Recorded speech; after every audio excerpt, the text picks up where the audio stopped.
Morning students,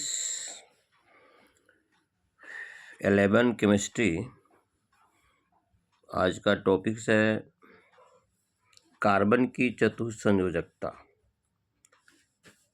carbon इतने बृहद संख्याओं में यौगिक क्यों बनाता है?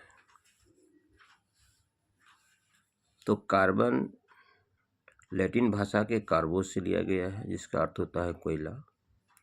कार्बन के आउटर मोस्ट ऑर्बिट में 4 इलेक्ट्रॉन होते हैं।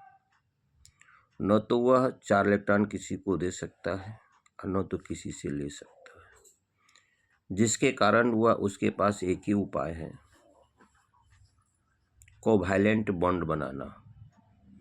तो उसमें सबसे बड़ी क्षमता होती है एकल bond, double bond, triple bond बनाकर अपने ऑक्टेन को कंप्लीट करने की क्षमता रखता है। यहाँ तक कि समयावता के गुण को भी प्रदर्शित करता है। और हेक्सागोनल टाइप का हो, ब्रांच हो, चैन हो, इस रूप में भी एडजस्ट होकर अपने ऑक्टेन को कंप्लीट कर लेता है। आणविक संरचना की मौलिक अवधारणाओं का ज्ञान कार्बनिक यौगिकों के गुणों को समझाने। आप यह जानते हैं कि कार्बन की चतुस्संयोजकता उनके द्वारा सहसंयोजक आबंध निर्माण को इलेक्ट्रॉनिक विन्यास sp कक्षकों के 2-4 इसका होता है इलेक्ट्रॉनिक विन्यास, 2 होता है s उपकक्ष में और 4 होता है p उपकक्ष में।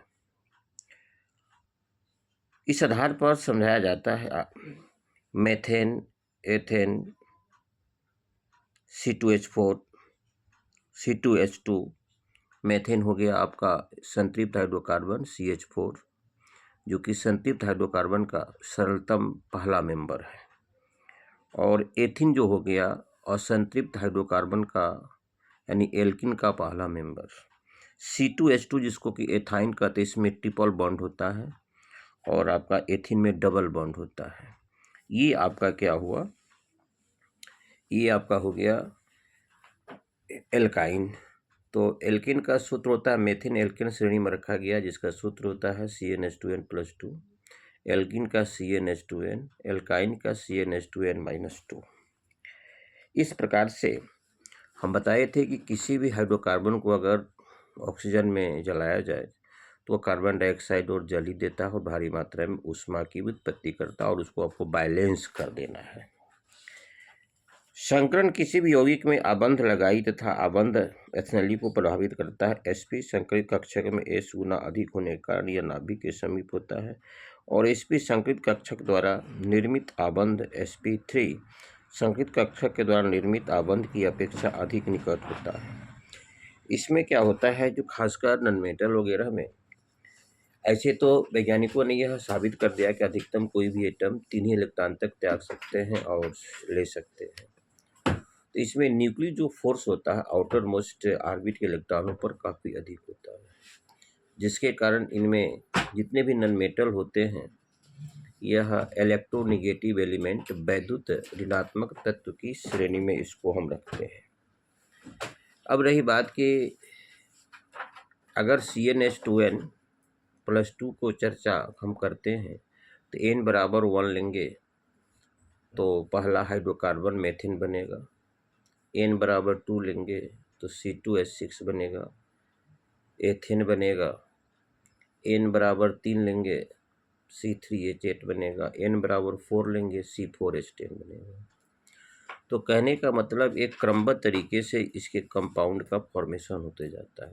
अगर उसको हम ऑब्जर्व करेंगे तो इसको समझाती श्रेणी भी कहते हैं। 2 सदस्यों के बीच में CH2 का अंतर पाया जाता है और बढ़ते हुए परमाणु भार के रूप में ये व्यवस्थित होते हैं। सबों का केमिकल प्रॉपर्टी सेम होता है, सबों का केमिकल प्रॉपर्टी आपका सेम होता है। सिंगल अगर एक एक इलेक्ट्रॉन का शेयर करता है 2 परमाणु तो बीच में 1 लकीर देते हैं, अगर 2-2 इलेक्ट्रॉन का शेयर करता है तो 2 लकीर देते हैं, 3-3 इलेक्ट्रॉन का शेयर करता है तो 3 देते हैं। तो इस प्रकार से कार्बन में बहुत सारी प्रतिभा मौजूद है।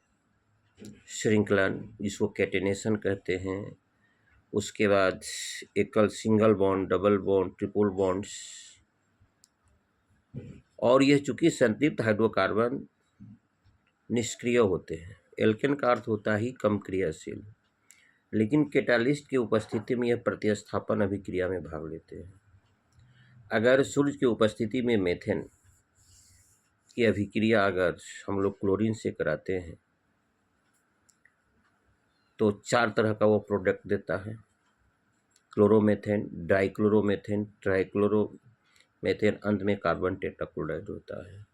तो डियर स्टूडेंट्स, आज का टॉपिक हमारा ये रहा। आप इस वीडियो को लाइक से सब्सक्राइब करेंगे। Thank you very much.